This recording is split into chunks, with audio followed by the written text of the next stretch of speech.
We're going to explore one of the biggest unanswered questions in the Walking Dead universe tonight. What really happened to the military in those first chaotic weeks? We'll look at the evidence scattered across seasons, the timeline hidden in background details, and the disturbing patterns that suggest this wasn't just a collapse, it was inevitable. From the napalm strikes over Atlanta to the CRM's rise in the shadows, there's a story here that's never been fully told. Plenty to uncover together. But if you enjoy these deep dives into the lore and want to support the channel, consider subscribing down below. It helps more than you know. But for now, grab a blanket, get comfortable wherever you are, and let's begin. Don't you ever wonder what happened to all the soldiers? Not the ones who turned, but the ones who had tanks and helicopters and training the ones who were supposed to save us. Back in Season 1, Episode 1, when Rick Grimes wakes up in that hospital and walks through the empty halls, he sees a military helicopter pass overhead, silent, purposeful, and then it's gone. He never sees it again. Later, he finds a tank in downtown Atlanta, sealed shut, a soldier inside, who turned into a walker, wearing a wedding ring and dog tags. That image, the abandoned equipment, the turned soldier, the silence, it's everywhere in The Walking Dead. Barricades with no one manning them, Humvees rusting in ditches, helmets half buried in mud, and we're never told what happened. The military just vanished. But what if it wasn't random? What if there's a pattern we can trace, a timeline we can reconstruct? Tonight, let's walk through the evidence together and see if we can understand not just how the military fell, but why survival required them to fail. The tank in Atlanta is one of the first things Rick encounters after leaving the hospital in Season 1. It's massive, powerful, designed to withstand almost anything, and it's completely useless. There's a dead well, undead soldier inside, trapped, and outside there's a horde of walkers that couldn't break through the armor but didn't need to. They just waited. That's the thing about walkers. They don't get tired, don't need supply lines, don't retreat, and the tank, for all its firepower, couldn't move, couldn't call for backup, couldn't do anything except become a tomb. Rick uses it as shelter for a moment, finds a grenade, and then escapes through the hatch. And as he's crawling through Atlanta's streets, surrounded by the dead, you start to realize all that military power didn't matter. The soldier had training, weapons, armor, and he still lost. Later, in Season 1, Episode 6, TS-19, we get our clearest glimpse of what happened to the government and the military. Doctor Jenner at the CDC shows Rick and the group his recordings, the timeline of the collapse. He says that communication with other CDC facilities stopped within days, that the French were the last to go dark, claiming they were close to a solution, and then silence. The government, the military, the entire infrastructure that was supposed to protect people, it just fell apart. Jenner doesn't explain why. He just shows the brain scans, the virus reanimating the brainstem, and says it's just a matter of time. But that doesn't answer the question, does it? Why did the military fall so fast? They had resources, training, a command structure designed to handle crises, and yet, within weeks, maybe less, organized defense collapsed. The tank in Atlanta isn't just a vehicle. It's a symbol, a monument to the failure of firepower, of rigid thinking, of the belief that strength alone could stop the dead. Here's what strikes me, late at night when I'm thinking about this. The soldier in that tank had a wedding ring. We see it when Rick finds him. That means he had someone he loved, someone he was trying to get back to or protect, and he died alone, sealed in a metal box, surrounded by the people he was supposed to save. The military didn't just fail tactically, it failed emotionally. Soldiers are people, and people break when they're cut off. when the mission stops making sense, when survival means choosing between duty and family. The tank tells us that story without words. It's a grave, and the soldier inside is every service member who believed in the mission until the mission became impossible. And that pattern, the cost of belief, the weight of duty, the loneliness of following orders when the world's already ended, that's what we're going to trace tonight. Because if we understand why the military fell, we understand something essential about survival in The Walking Dead. Power isn't protection. Flexibility is. In Season 1, Shane tells Lori that the military napalmed Atlanta. He doesn't say it happened weeks into the outbreak. He implies it was early, maybe within the first week or two. They tried to contain the virus by burning entire sections of the city, hoping the fire would stop the spread. And it didn't work. We see the evidence everywhere. Scorched buildings, ash-covered streets, the smell of smoke that never quite goes away. The military made a decision: sacrifice the infected to save the rest. Bomb the cities. Establish perimeters. Hold the line. It's brutal, but it's logical in a certain kind of way. Except it assumes the enemy is containable, that you can draw a line and say, this side lives, that side dies. And walkers don't respect lines. They don't retreat when you bomb them. They just keep coming, and every person you kill to stop the spread is another person who might turn, another walker added to the horde. The napalm strikes weren't just a failure of tactics. They were a failure of understanding. Modern military doctrine is built around the idea of a controllable enemy. You identify the threat, you apply overwhelming force, you neutralize it. If it's a hostile army, you cut off their supply lines, bomb their infrastructure, force them to surrender. If it's an insurgency, you win hearts and minds, establish safe zones, isolate the combatants. But walkers, they don't have supply lines. They don't surrender. They don't care about hearts and minds. They're not even really an army. They're a virus with legs, spreading exponentially, turning your own population into the enemy. And the military's entire playbook, all the strategies and tactics developed over centuries of warfare, becomes useless. You can't negotiate with the dead. You can't demoralize them. You can't make them afraid. The napalm strikes were an attempt to use conventional warfare against an unconventional threat, and the result was predictable. The cities burned, the infected kept spreading, and the soldiers who dropped those bombs had to live with the knowledge that they'd killed civilians, maybe people they knew, people who were just scared and trying to survive for nothing. Here's the emotional weight of that choice, the thing that keeps me up at night thinking about it.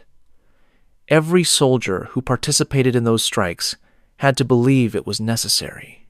They had to tell themselves that burning Atlanta, that bombing neighborhoods full of families, was the only way to save the country. And then they had to watch it fail. Imagine being the pilot who dropped that napalm, who saw the fires spread and the walkers keep coming, who realized that the thing you did, the unforgivable thing, the thing that will haunt you forever, didn't even work. That's not just tactical failure. That's moral collapse. It's the moment you realize that following orders, doing your duty, didn't save anyone. It just added to the body count. And once that realization sets in, once soldiers understand that the mission is impossible, that the strategy is flawed, that their sacrifices are meaningless, what's left? Why keep fighting? Why follow orders? The napalm strikes didn't just fail to contain the outbreak. They broke the soldiers who carried them out, shattered their belief in the mission, and set the stage for the mass desertions and collapses that came next. The military didn't fall because they weren't strong enough. They fell because they were asked to do the impossible, and when they tried, it destroyed them from the inside. The Civic Republic military, the CRM, is introduced properly in The World Beyond, and later we see them in The Ones Who Live when Rick's held captive. They're the largest functioning military force left in North America, maybe the world. Tens of thousands of soldiers, advanced technology, helicopters, resources that make every other community look like a scavenging camp. And they've survived. Not just survived, they've thrived, built a hidden city, maintained order, kept the walkers at bay. But here's the thing. They did it by becoming fascist, authoritarian control, total secrecy, genocide as policy. In the world beyond, we learn that the CRM destroyed Omaha, a settlement of nearly 100,000 people, because Omaha's leadership was planning to break away, to declare independence. The CRM couldn't allow that, couldn't tolerate dissent, so they wiped them out. Men, women, children, everyone. And they justified it by saying it was necessary for humanity's survival, that the civic republic needed those resources, that sacrifice was required to preserve civilization. Rick ends up in the CRM after the bridge explosion in Season 9. He's extracted, held, forced to serve as a soldier, and we see what it costs him. He tries to escape, and they threaten to destroy Alexandria. So he stays. He follows orders. He becomes Sergeant Major Grimes, loyal and obedient, and he buries Rick Grimes, the sheriff, the father, the man who believed in mercy and hope so deep that he almost disappears. The CRM survives because it demands absolute loyalty, because it treats people as resources, because it's willing to commit atrocities to maintain control. And that's the pattern. The only military force that survived went fascist. They abandoned everything the military is supposed to stand for, protecting civilians, serving the greater good, operating within ethical boundaries, and became an empire. Soldiers aren't protectors anymore. They're enforcers. And the mission isn't survival. It's domination. The emotional weight here is crushing. Rick spent years trying to build something better, trying to prove that people could live together, that communities could cooperate, that survival didn't have to mean cruelty. And then he's thrown into the CRM, forced to become part of a system that represents everything he fought against. He's a prisoner, but he's also complicit. He follows orders. He participates in missions, and every day he's a little less Rick and a little more the soldier the CRM needs him to be. That's what survival required. Not strength or courage or tactical genius. Just the willingness to abandon ethics, to accept that the ends justify the means, to become the kind of person who can live with genocide because it's necessary. The CRM proves that modern militaries can survive the apocalypse, but only by stopping being militaries in any recognizable sense.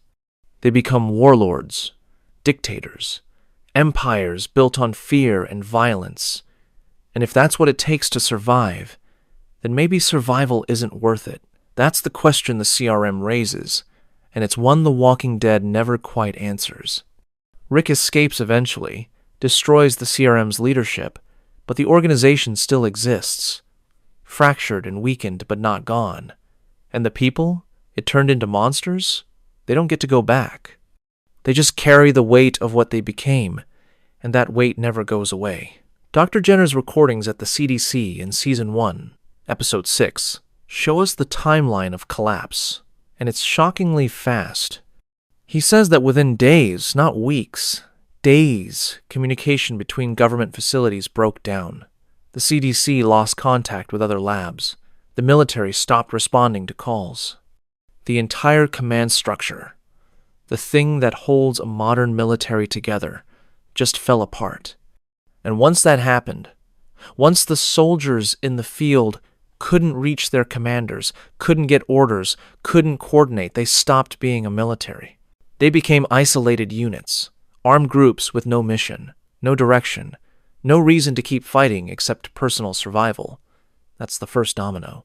Modern militaries are centralized. They rely on communication, on chain of command, on the ability to coordinate across vast distances. Take that away, and you don't have an army. You have chaos. Think about what that means for the individual soldier. You're stationed at a base, maybe guarding a quarantine zone or defending a supply depot, and suddenly, the radio goes silent. You can't reach your commanding officer. You can't get intel on the situation. You don't know if your orders are still valid, if the mission still exists, if there's even a government left to serve. And at the same time, you're hearing reports or seeing firsthand that the outbreak's spreading, that people are turning, that the perimeters are failing. What do? Do you stay at your post, follow your last orders, and hope someone's coming to relieve you? Or do you leave, try to get to your family, try to survive? Because here's the thing. Military discipline requires belief.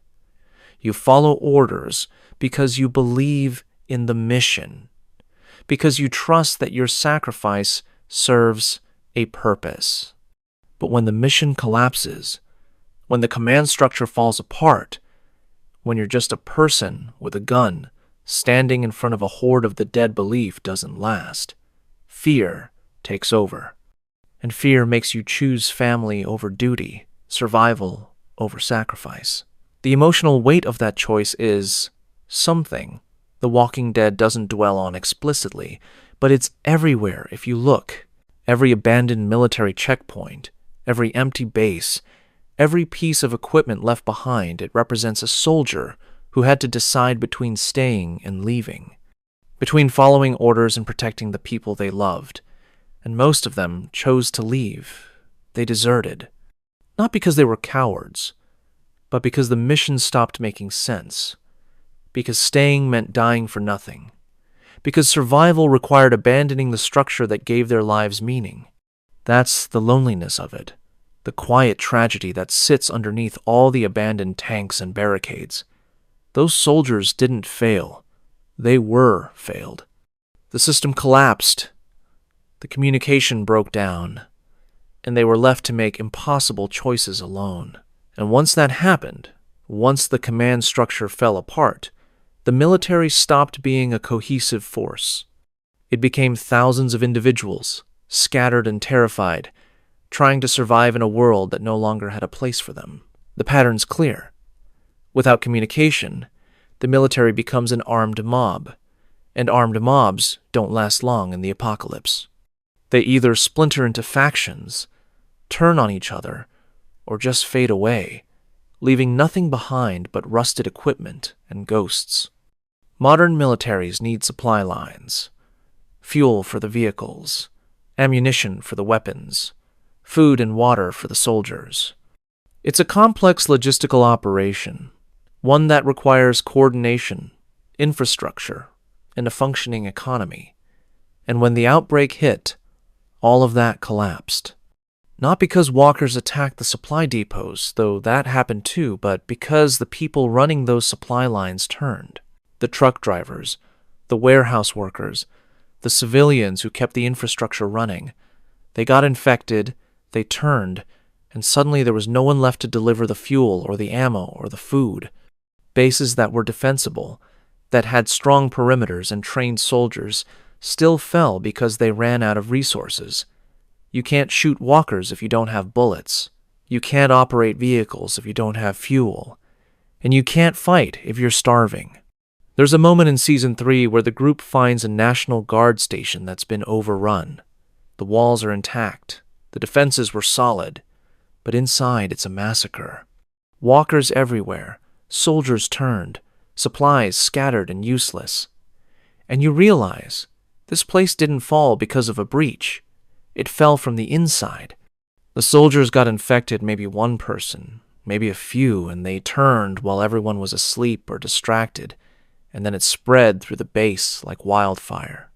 That's the nightmare scenario for any military installation. You can defend against external threats, build walls and set up patrols and maintain discipline. But you can't defend against an enemy that's already inside, that looks like your comrades until it's too late, that spreads through infection rather than invasion. The supply line failure wasn't just about logistics. It was about trust. How do you maintain a base when you don't know who's infected? When the person standing next to you, your friend, your squad mate, might turn in the middle of the night and kill you. You can't. Trust breaks down. Paranoia sets in. and the base stops being a community. It becomes a prison, and eventually, it falls. The emotional toll of this, of having to shoot your friends, your fellow soldiers, the people you trained with and trusted, it's something the show touches on but never fully explores. Imagine being a soldier, holding a perimeter, and you hear screaming from inside the base. You run back, and you find that half your unit has turned, that the people you were defending alongside an hour ago are now trying to kill you. You shoot them. You have to. But they're not just walkers. They're people you knew. And every time you pull that trigger, you're not just fighting the dead. You're losing a piece of yourself, a piece of the person who believed in duty and honor and protecting others. That's the PTSD spiral, the moral collapse that happens when survival requires you to kill the people you were supposed to save. The supply line failure didn't just mean bases ran out of resources. It meant soldiers had to face the reality that the military couldn't protect them, couldn't supply them, couldn't even prevent the outbreak from spreading through their own ranks. And once that reality set in, once soldiers understood that staying at the base meant dying slowly, either from starvation or infection or the inevitable collapse they left, they deserted. Not because they were weak, but because staying was suicide. And the bases, empty and silent, became monuments to the failure of logistics, of trust, of the belief that order could hold back chaos.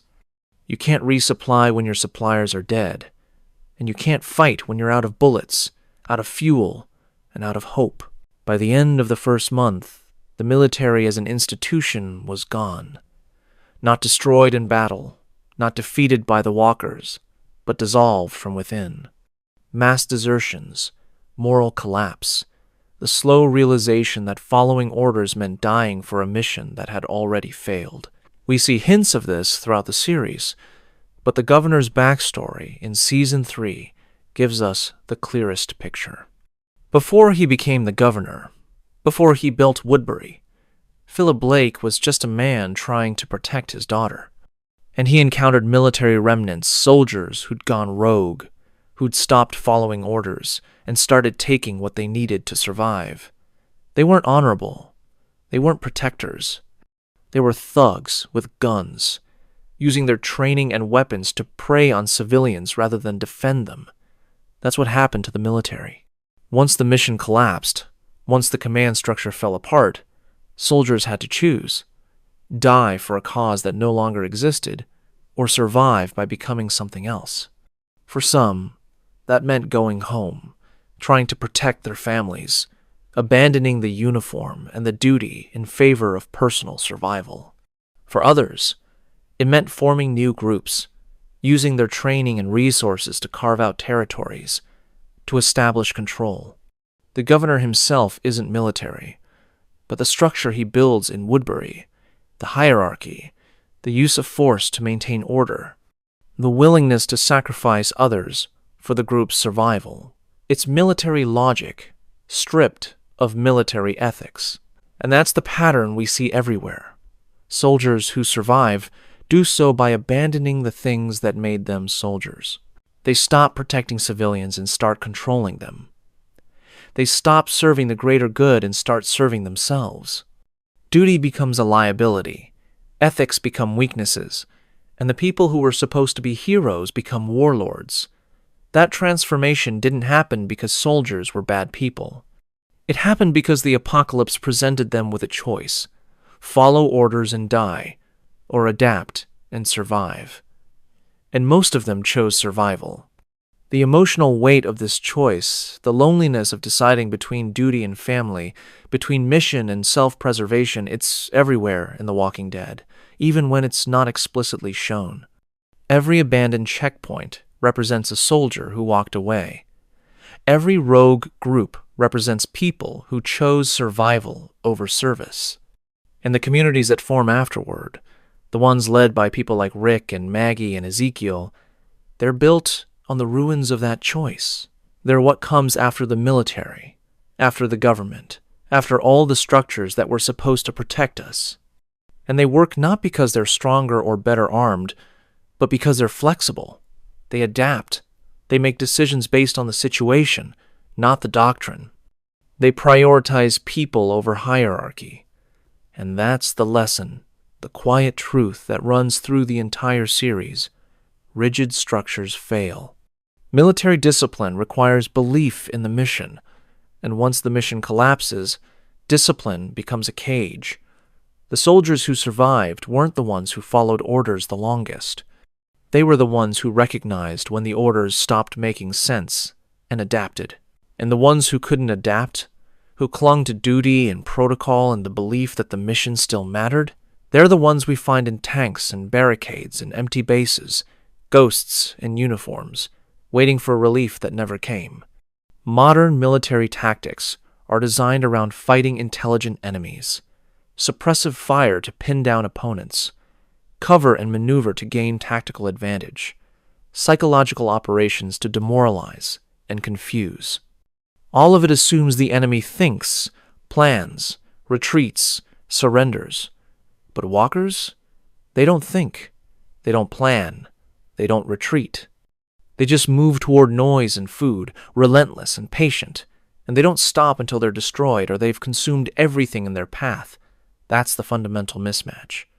Every tactical principle the military trains for becomes useless against an enemy that doesn't care about tactics.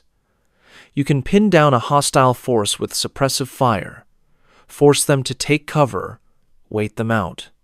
But walkers don't take cover. They walk through the bullets, and unless you hit the brain, they keep coming. You run out of ammo long before they run out of bodies. There's a scene in Season 5 where the group is trapped in a barn during a storm, and a small herd tries to break through the door. They're pushing against it, relentless, and the group has to physically hold the door shut, using all their strength, and even then it's barely enough. That's what fighting walkers is like. It's not about tactics or strategy. It's about endurance, about holding the line until you can't anymore. And modern militaries aren't built for that. They're built for decisive engagements, for overwhelming force applied quickly to neutralize threats. But against a horde that spreads exponentially, that turns every casualty into another enemy, decisive force doesn't work. You kill 100 walkers, but if even one soldier gets bitten, you've added to the horde. You bomb a city, but the survivors turn, and now you've just created more walkers. The exponential growth is the key. Walkers don't need to win battles. They just need to survive long enough to spread, and every infection, every turned civilian, makes them stronger. Imagine being a soldier, trained and disciplined, facing a herd for the first time. You set up a defensive position, establish fields of fire, coordinate with your unit, and the walkers just keep coming. You shoot, and they fall, and more take their place. You hold the line, but your ammo's running low, and there's no resupply coming. Your squad mate gets bitten, turns, and suddenly you're fighting him too. And you realize, all the training, all the tactics, all the discipline, it doesn't matter. The enemy doesn't care about your strategy. They're not trying to outthink you. They're just there, endless and patient, and eventually, you'll run out of bullets, or energy, or time. That's the emotional reality of fighting walkers. It's not glorious or heroic. It's exhausting, terrifying, soul-crushing. And for soldiers trained to believe in the power of tactics and firepower, the realization that none of it works is devastating. You can't win through superior tactics. You can only delay, retreat, hope you survive another day.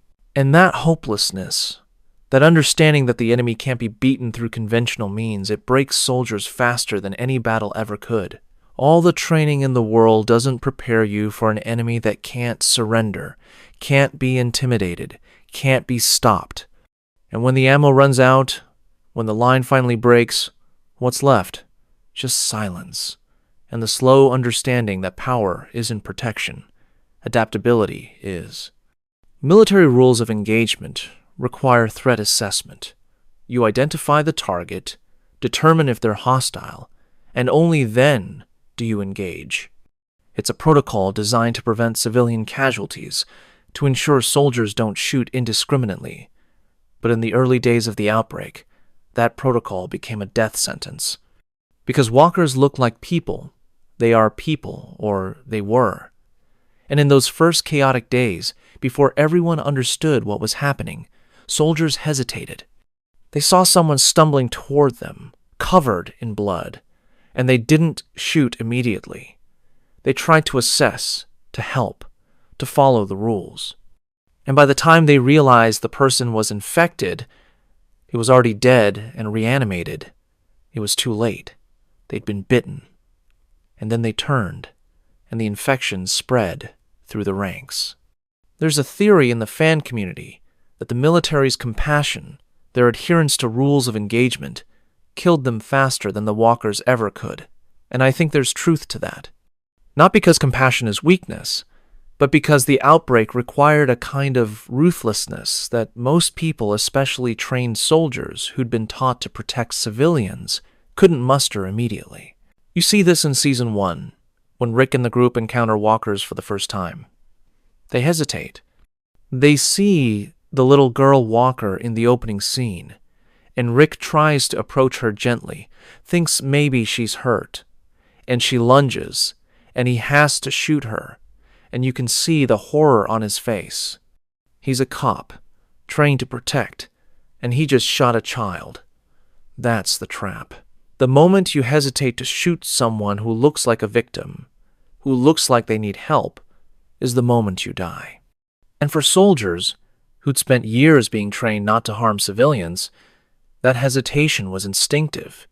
It was the right thing to do in the old world, but in the new world, it was fatal. The emotional cost of overcoming that hesitation, of learning to shoot first, to kill without assessing, to treat every potential threat as an immediate danger, it's something that haunts every character in The Walking Dead. Rick becomes harder, colder, more willing to kill without hesitation. Carol transforms from someone who can barely defend herself into someone who burns people alive to stop an infection. Daryl learns to shoot first and ask questions never. And that transformation, that loss of the part of you that hesitates, that cares, that tries to save people, it's survival, but it's also tragedy. Because the thing that makes you human, the compassion that makes you want to help someone who's hurt, is the thing that gets you killed. The military's humanitarian instincts, their rules of engagement, their training to protect civilians, all of it became a liability. And the soldiers who survived were the ones who learned to turn off that compassion, to see every person as a potential threat, to shoot without hesitating. But at what cost? What do you become when you stop seeing people as people, when you stop caring whether they're innocent or infected, when survival requires you to kill first and mourn later? That's the trap the outbreak set, and it's one the military couldn't escape. The moment you hesitate to shoot a child or an elderly person or someone who looks terrified and lost, that's the moment you die. And the people who survive are the ones who've learned not to hesitate, who've buried their compassion so deep it might never come back. The military fell, in part, because they cared too much. And the people who replaced them, they're the ones who learned to care just enough to survive, but not enough to be destroyed by it. One of the first things the military did when the outbreak began was establish quarantine zones. Safe zones where civilians could be evacuated, protected, given food and medical care while the situation was brought under control. It makes sense tactically. Concentrate the population, establish a defensible perimeter, maintain order. But in practice, those safe zones became death traps. Because when you concentrate thousands of people in one place, all it takes is one infected person, one person who's been bitten and hasn't turned yet, one person who's asymptomatic, one person who lies to get through the checkpoints, and the entire zone becomes a massacre. We see references to this throughout Season 1. Shane talks about the refugee centers being overrun. Jenner mentions that quarantine protocols failed everywhere they were tried, and there are moments like the napalm strikes on Atlanta where you realize the military wasn't just fighting walkers outside the perimeters. They were fighting outbreaks inside them. Imagine being a civilian, evacuated to one of these safe zones. You're scared, exhausted, grieving for the people you've lost. But you made it. You're behind the fences, surrounded by soldiers, and you're told you're safe now. And then, in the middle of the night, screaming starts. Someone's turned. Maybe they hit a bite. Maybe they got infected before the evacuation. And now they're loose in the camp, biting people, spreading the infection, and there's nowhere to run because you're inside a fence, trapped with thousands of others. The soldiers try to contain it, but how do you contain an outbreak in a crowd? People panic, stampede, trample each other. More people get bitten. The soldiers start shooting, but they're shooting into a crowd of civilians, and they can't tell who's infected and who's just terrified. It's chaos, and within hours, the entire safe zone is overrun. Thousands of people, dead or turned. And the soldiers, the ones who were supposed to protect them, they either die trying to contain the outbreak, or they flee, abandoning the people they were supposed to save. The emotional weight of this failure, the knowledge that the military's protective instincts, their desire to save as many people as possible, became the thing that killed those people, it's crushing. Because the soldiers weren't trying to harm anyone, they were trying to help. They were following protocol, doing what they were trained to do, and it backfired catastrophically. Every safe zone became a concentrated outbreak, a breeding ground for walkers, a monument to the failure of centralized protection. And the lesson, the one the survivors learn over and over, is that concentrating people is dangerous, that walls and fences and soldiers don't make you safe if the threat's already inside. That survival requires small groups, flexibility, the ability to move and adapt rather than hunker down and hope the walls hold. The military's protective instinct became a weapon against them. They gathered people to save them, and in doing so, they created the perfect conditions for the outbreak to spread. And the survivors, Rick, Daryl, the people who made it, they're the ones who learned not to trust the fences, not to believe in safe zones, not to concentrate in one place because it just makes you a target. The military fell because they tried to save everyone. And the people who survived? They learned to save just a few, the ones they could protect, and to run before the walls closed in. So here's the theory, the one I keep coming back to when I think about all the abandoned tanks and empty bases and silent helicopters. Conventional military forces would last 2 to 4 weeks in a Walking Dead scenario, maybe less. Not because they're not trained or brave or well-equipped, but because everything they're trained for, everything that makes them effective in conventional warfare, becomes a liability against walkers. The centralized command structure collapses when communication breaks down. The supply lines fail when the people running them turn. The tactics don't work when the enemy doesn't retreat or surrender. The rules of engagement slow them down, get them killed. And the safe zones, the thing they build to protect people, become mass casualty events. All of it, the entire system, the doctrine, the structure, it's designed for a different kind of threat. And when the threat changes, when it becomes decentralized, exponential, mindless, the system can't adapt fast enough. So it collapses. But here's the thing. Not all militaries fail. The CRM survives. They're still functioning years after the outbreak, still maintaining order, still operating as a cohesive force. And they do it by abandoning everything that makes a military ethical. They go fascist. They prioritize control over protection, loyalty over morality, survival over humanity. They commit genocide to maintain resources. They turn soldiers into enforcers, citizens into resources, and they build an empire on fear and violence. And it works.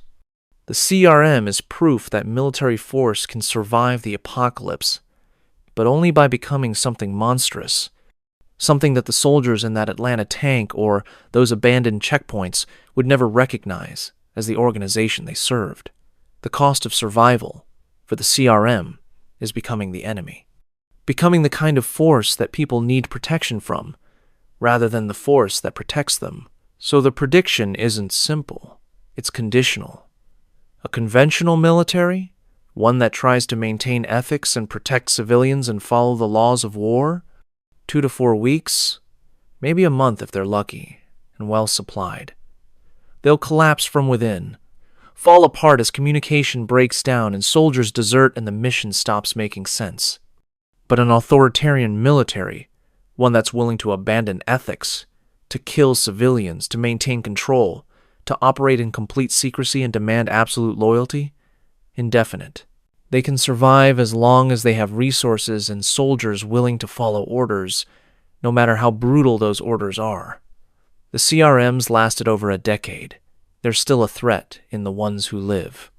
And they'll keep surviving as long as people are willing to serve an empire, to trade freedom for safety, to accept that survival requires cruelty. That's the pattern The Walking Dead shows us, over and over. The good guys, the ones who try to maintain their humanity, to protect people, to build something better, they struggle, they suffer, they barely survive. And the bad guys, the ones who are willing to do whatever it takes, who abandon ethics for power, they thrive, at least until someone like Rick comes along and tears them down. But even then, even when the CRM's leadership is destroyed, the organization survives, fractured, weakened, but not gone. Because the structure, the willingness to trade humanity for survival, it doesn't die easily. It's seductive. It works. And that's the terrifying truth the theory reveals. Modern militaries could survive, but not as militaries, as warlords, empires, fascist states. And if that's what survival requires, maybe we're better off with the empty tanks and the silent bases and the ghosts in uniforms. Maybe the military's failure was the only hope the survivors ever had. The military's collapse created a power vacuum, and that vacuum is what allowed Rick's group and Hilltop and the Kingdom and Alexandria to exist.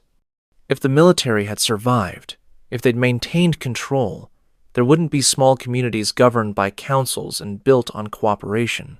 There would be military rule, checkpoints, curfews, the kind of authoritarian control the CRM represents. And maybe some people would have been safer under that system. Maybe fewer would have died in those early chaotic years. But they also wouldn't be free. They'd be subjects, not survivors. And The Walking Dead, for all its darkness, is a story about freedom, about people choosing their own paths, building their own communities, making their own mistakes. The military's failure made that possible. Rick becomes a leader not because he has rank or authority, but because people trust him, because he proves himself through actions, because he's willing to sacrifice for the group. That's not military leadership. That's earned leadership. And it only exists because the military isn't there to impose structure from above. Look at the communities that form. Alexandria is governed by a council, decisions made collectively. Hilltop chooses leaders based on competence and trust, not rank. The Kingdom's built around Ezekiel's performance of leadership, his ability to inspire hope through theater and kindness. None of these structures look like military hierarchies. They're flexible, adaptable, built around relationships rather than chains of command. And they survive because they can change, can evolve, can make decisions based on the situation rather than protocol. That's what the military couldn't do. The military needed orders from above, needed the structure to hold, needed the mission to make sense. And when all of that collapsed, they couldn't adapt. But Rick's group, they adapted constantly. They changed leaders when needed, changed strategies, changed locations, changed their entire approach to survival based on what worked and what didn't. That flexibility, That willingness to abandon structure when it stopped serving them is what kept them alive. The emotional weight of this realization that the military's failure was, in a strange way, a gift. It's complicated. Because the collapse also meant millions of deaths, chaos, years of suffering that might have been prevented if there'd been some kind of organized response. But it also meant freedom. It meant people like Rick and Michonne and Daryl got to build something on their own terms, got to create communities based on values they chose rather than values imposed on them. The empty bases, the rusted tanks, the abandoned checkpoints, they're symbols of failed protection, yes, but they're also symbols of liberation, of the moment when people stopped waiting for someone else to save them and started saving themselves. And maybe that's the pattern The Walking Dead's been showing us all along. Survival doesn't come from above, from governments or militaries or powerful institutions. It comes from below, from small groups of people who care about each other, who adapt, who choose hope over power. The military fell, and the world the survivors inherited is brutal and dangerous and full of loss. But it's also theirs. They own it. They shape it. And that ownership, that agency, it only exists because the tanks are empty and the soldiers are gone. The survivors inherited a world the military couldn't save. And maybe, just maybe, that's the only world worth inheriting. The CRM is the dark answer to the question of military survival. They prove that organized force can last, can maintain order, can keep the walkers at bay for years, even decades. But the cost is everything the military was supposed to represent. In the world beyond, we learned the full scope of their atrocities. They destroyed Omaha and the campus colony, nearly 100,000 people, because those communities wanted autonomy, wanted to break away from CRM control. And the CRM's response was genocide. Complete annihilation, justified as necessary for humanity's survival. Major General Beale, the CRM's supreme commander, explains it in The Ones Who Live. The math says, humanity's going extinct without drastic intervention, and the CRM is the intervention. They're willing to kill thousands, hundreds of thousands, to save the millions who remain under their control. It's utilitarian logic taken to its most horrifying extreme. And it works. The Civic Republic thrives. 50,000 people living in relative safety, with electricity and jobs and a functioning society. But they're living on a foundation of mass graves. Rick's horror when he learns the truth, when he realizes what the CRM really is, it's visceral. He's spent years in their ranks, following orders, trying to survive and protect Alexandria by staying compliant. And then he discovers that the organization he's been serving, the one that saved his life, is built on genocide. That the soldiers he's fought alongside are the same ones who murdered entire communities. And he has to decide. Does he keep his head down, keep following orders, keep himself and his family safe? Or does he resist, knowing that resistance means risking everything, that the CRM will destroy Alexandria if he tries to fight them? He chooses resistance.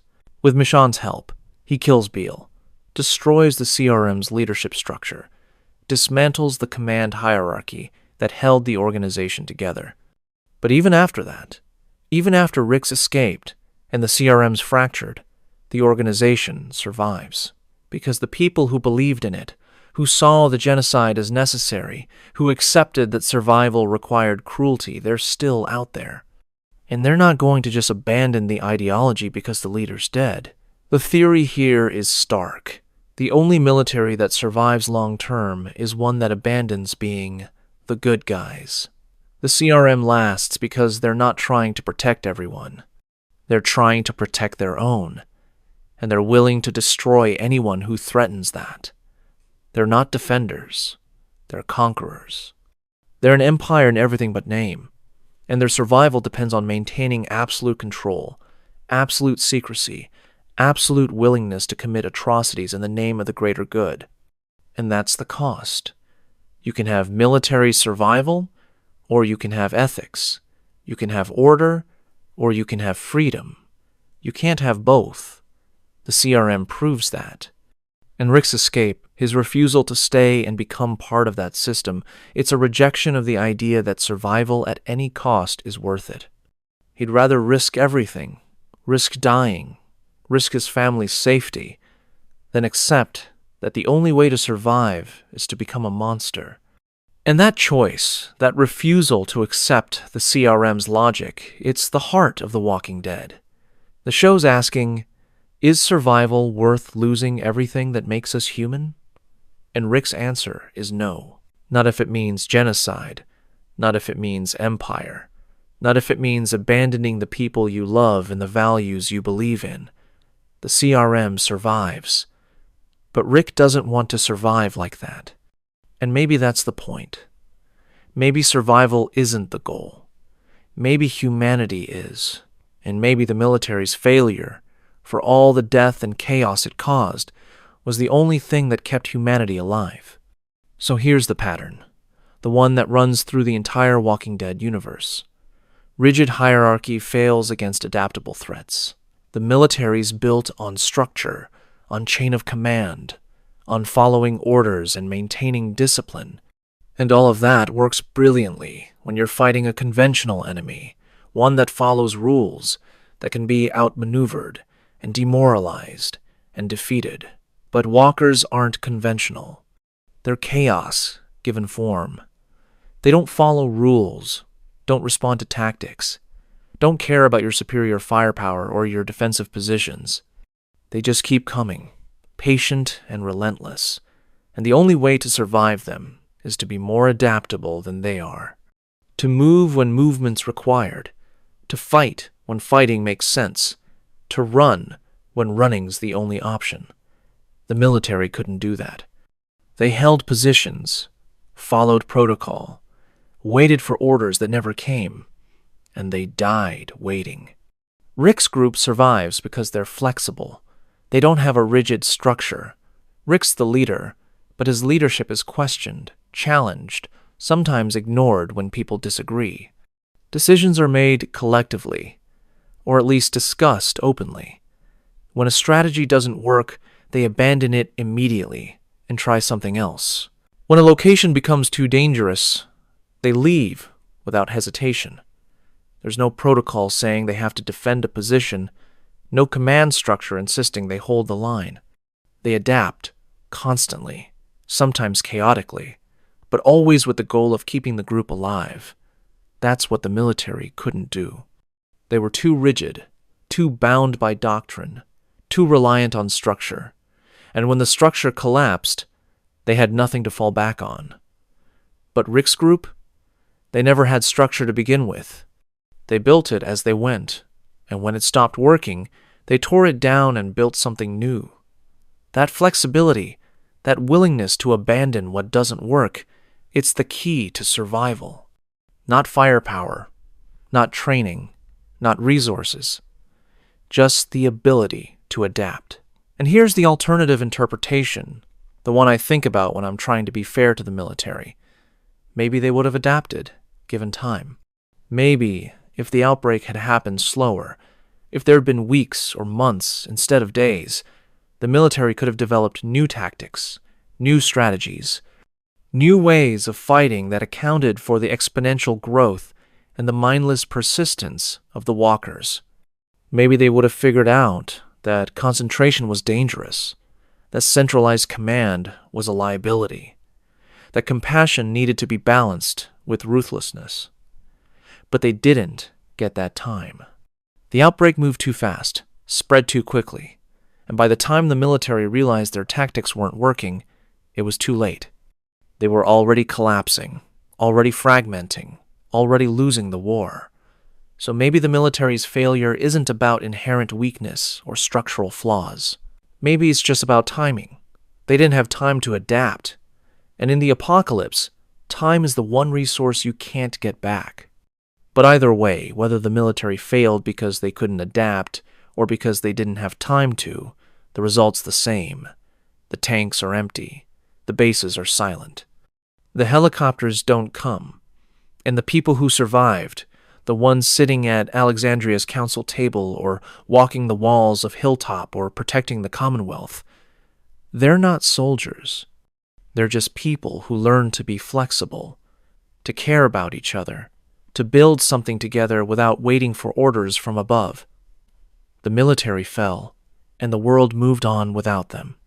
And everywhere you look, there's abandoned equipment, helmets in the grass, rifles rusting in the rain, tanks overtaken by weeds, monuments to the failure of rigid thinking. Reminders that power isn't protection, that structure isn't survival, that the things we thought would save us couldn't even save themselves. And maybe that's the lesson. Maybe the military's fall was always inevitable, not because they were weak, but because they were inflexible. And in a world that demands constant adaptation, inflexibility is a death sentence. The pattern's clear, and it's not just about militaries.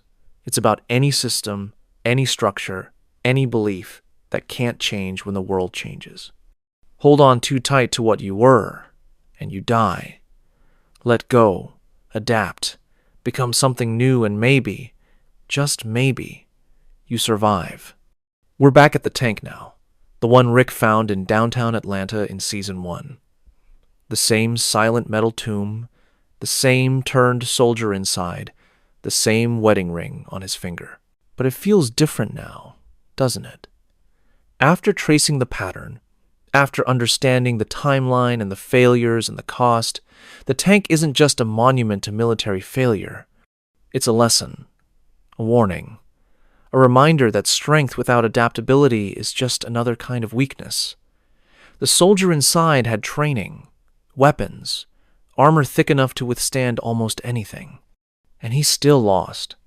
Not because he wasn't strong enough, but because strength wasn't what the apocalypse required. It required flexibility.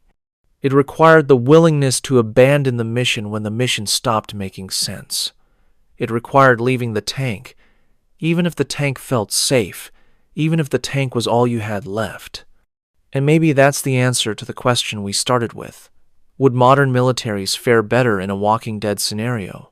Or would they repeat the same pattern? I think the honest answer is, it depends. Depends on how fast they adapt, how quickly they realize that conventional tactics don't work, how willing they are to abandon structure when structure becomes a cage.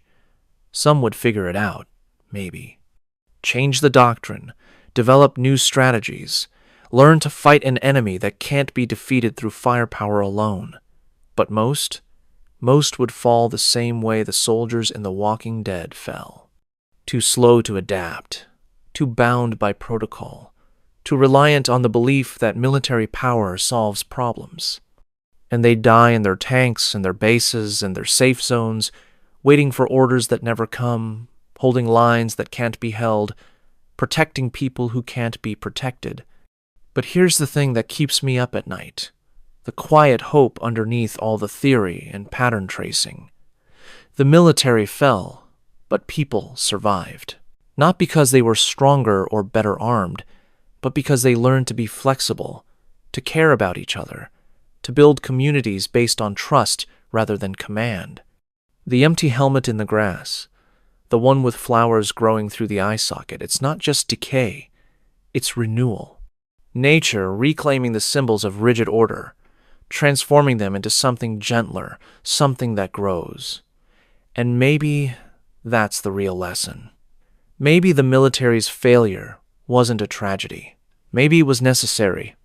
Maybe the world needed the tanks to fall silent and the bases to empty so that people could build something new, something that doesn't rely on hierarchy or firepower or the belief that protection comes from above. Maybe survival requires us to let go of the things we thought would save us and become something we never imagined we could be. The tank's still there, in Atlanta, rusting and silent. And somewhere, Rick's still fighting, Daryl's still protecting, Judith's still carrying her father's legacy. The military fell, but the world keeps turning. People keep surviving, and maybe that's enough. Maybe that's all it ever needed to be. The pattern doesn't end with an answer. It ends with a question, soft and lingering. When the structures fail, when the power fades, when the tanks fall silent, what's left? And the Walking Dead whispers back, people. Just people, trying to build something better in the ruins of what came before. And maybe that's the only answer worth finding. The military's fall made space for humanity to rise. And in the end, that might be the only kind of survival that matters.